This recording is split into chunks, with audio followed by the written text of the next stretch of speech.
Hi friends, ಜಬ್ಬಿ food ಫ್ಯಾಕ್ಟರಿಗೆ ತಮಗೆಲ್ಲರಿಗೂ ಸ್ವಾಗತ. ಇವತ್ತಿನ ವಿಡಿಯೋದಲ್ಲಿ ವೆಜ್ ಕಟ್ಲೆಟ್ ಅನ್ನ ಹೇಗೆ ಮಾಡೋದು ಮಕ್ಕಳ ಸ್ನಾಕ್ಸ್ ಬಾಕ್ಸ್ಗೆ ಅಂತ ಹೇಳಿ ನೋಡುವ. ನಿಮ್ಮ ಇಷ್ಟದ ಯಾವುದೇ ವೆಜಿಟೇಬಲ್ ಅನ್ನ ನೀವು ತಗೊಳ್ಬಹುದು. ನಾನು ನಿಮಗೆ ವಿಡಿಯೋದಲ್ಲಿ ತೋರಿಸಿರುವ ಹಾಗೆ ಇಷ್ಟೆಲ್ಲ ವೆಜಿಟೇಬಲ್ ಅನ್ನ ನಾನು ತಗೊಂಡು ಒಂದು ಚಾಪರ್ ಅಲ್ಲಿ ಚೆನ್ನಾಗಿ ಚಾಪ್ ಮಾಡ್ಕೊಂಡಿದ್ದೇನೆ. ನೀವು ಬೇಕಾದ್ರೆ ನೈಫ್ ಅನ್ನ ಯೂಸ್ ಮಾಡ್ಕೊಂಡು ಬೇಕಾದ್ರೆ ಚಾಪ್ ಮಾಡ್ಕೊಳ್ಬಹುದು. ಚಾಪರ್ ಯೂಸ್ ಮಾಡಿದ್ರೆ ತುಂಬಾ ಚೆನ್ನಾಗಿರುತ್ತೆ. ಮತ್ತೆ ಅದರಲ್ಲಿ ಒಂದು ಹಾಫ್ ಬೌಲ್ ಅಷ್ಟು ಅಕ್ಕಿ ಹಿಟ್ಟು ತಗೊಂಡಿದ್ದೇನೆ, ಒಂದು ಹಾಫ್ ಟೀ ಸ್ಪೂನ್ ಅಷ್ಟು ಉಪ್ಪು, ಸ್ವಲ್ಪ ಆಮ್ಚೂರ್ ಪೌಡರು ನೀವು ತಗೊಳ್ಬಹುದು, ಇಲ್ಲಾಂದ್ರೆ ಸ್ಕಿಪ್ ಮಾಡ್ಬೋದು. ಇದ್ರೆ ಯೂಸ್ ಮಾಡಿ. ಸ್ವಲ್ಪ ಹುಳಿ ಆಗಿದ್ರೆ ಮಕ್ಕಳು ಇಷ್ಟಪಟ್ಟು ತಿಂತಾರಲ್ವಾ, ಅದಕ್ಕೆ ಆಮ್ಚೂರ್ ಪೌಡರ್ ಅನ್ನ ತಗೊಂಡಿದ್ದೇನೆ. ಆಮೇಲೆ ಸ್ವಲ್ಪ ನೀರು ಹಾಕಿ ಅದನ್ನ ಚೆನ್ನಾಗಿ ಕಲಿಸ್ಕೊಳ್ಳಿ. ಒಂದ್ಮೇಲೆ ಅಷ್ಟು ನೀರು ಹಾಕ್ಲಿಕ್ಕೆ ಹೋಗ್ಬೇಡಿ, ನಿಮ್ಗೆ ಹದ ಗೊತ್ತಾಗೋದಿಲ್ಲ. ಸ್ವಲ್ಪ ನೀರು ಹಾಕೊಳ್ಳಿ. ಒಂದು ಗಟ್ಟಿಯಾದ ಉಂಡೆ ಕಟ್ಟುವಷ್ಟು ಹದಕ್ಕೆ ಬರಬೇಕು. ಅದಾದ್ಮೇಲೆ ಕೈಯಲ್ಲಿ ಈ ತರ ಕಟ್ಲೆಟ್ ಶೇಪ್ ಅನ್ನ ಕೊಟ್ಕೊಳ್ಳಿ. ಬೆರಳನ್ನ ನೀರಲ್ಲಿ ಒದ್ದೆ ಮಾಡ್ಕೊಂಡ್ರೆ ಚೆನ್ನಾಗಿ ಬರುತ್ತೆ. ಅದಾದ್ಮೇಲೆ ಪ್ಯಾನಿಗೆ ಒಂದ್ ಸ್ವಲ್ಪ ಕುಕ್ಕಿಂಗ್ ಆಯಿಲ್ ಅನ್ನ ಅಪ್ಲೈ ಮಾಡಿಕೊಂಡು ಫ್ಲೇಮ್ ಅನ್ನ ಲೋ ಫ್ಲೇಮ್ ಇಟ್ಕೊಂಡು ಚೆನ್ನಾಗಿ ಇದನ್ನ ನೀವು ಒನ್ ಬೈ ಒನ್ ನಾವು ಮಾಡ್ಕೊಂಡು ಇಟ್ಕೊಂಡಿರುವಂತಹ ವೆಜಿಟೇಬಲ್ ಕಟ್ಲೆಟನ್ನು ಪ್ಯಾನಲ್ಲಿ ಇಡ್ತಾ ಹೋಗಿ.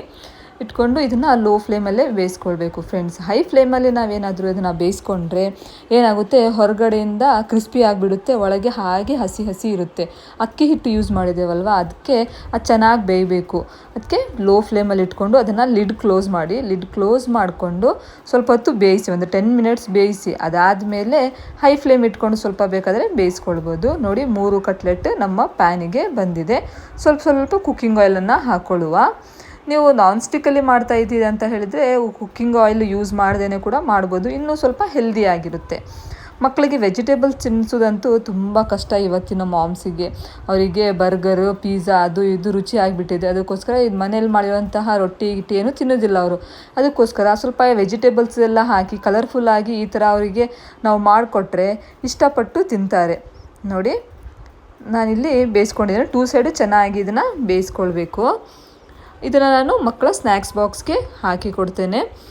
ನೀವು ಬೇಕಾದರೆ ನನ್ನ ಎಪಿಸೋಡ್ 1, ಎಪಿಸೋಡ್ 2 ವಿಡಿಯೋದಲ್ಲಿ ತೋರಿಸಿದ್ದೇನಲ್ವ ಫೋಟೋಸ್, ಅದರ ಲಿಂಕನ್ನು ನಾನು ಡಿಸ್ಕ್ರಿಪ್ಷನಲ್ಲಿ ಹಾಕಿಡ್ತೇನೆ. ಒಮ್ಮೆ ಬೇಕಾದರೆ ಚೆಕ್ ಮಾಡ್ಕೊಳ್ಳಿ. ಈ ಥರ ವೆಜಿಟೇಬಲ್ ಕಟ್ಲೆಟನ್ನು ಮಕ್ಕಳ ಸ್ನ್ಯಾಕ್ಸ್ ಬಾಕ್ಸ್ಗೆ ಹಾಕಿಕೊಟ್ರೆ ಇಷ್ಟಪಟ್ಟು ತಿಂತಾರೆ. ಮತ್ತು ನೀವು ತಿನ್ನಿ, ಬೇರೆಯವ್ರಿಗೂ ತಿನ್ನಿಸಿ, ಆಯಿತಾ? ಇವತ್ತಿನ ವಿಡಿಯೋ ನಂದು ನಿಮಗೆ ಇಷ್ಟ ಆದಲ್ಲಿ ನನ್ನ ವಿಡಿಯೋಗೊಂದು ಲೈಕ್ ಮಾಡಿ, ನನ್ನ ಚಾನಲ್ಗೆ ಹೊಸಬ್ರಾಗಿದ್ದರೆ ಸಬ್ಸ್ಕ್ರೈಬ್ ಮಾಡಿ. Thanks for watching.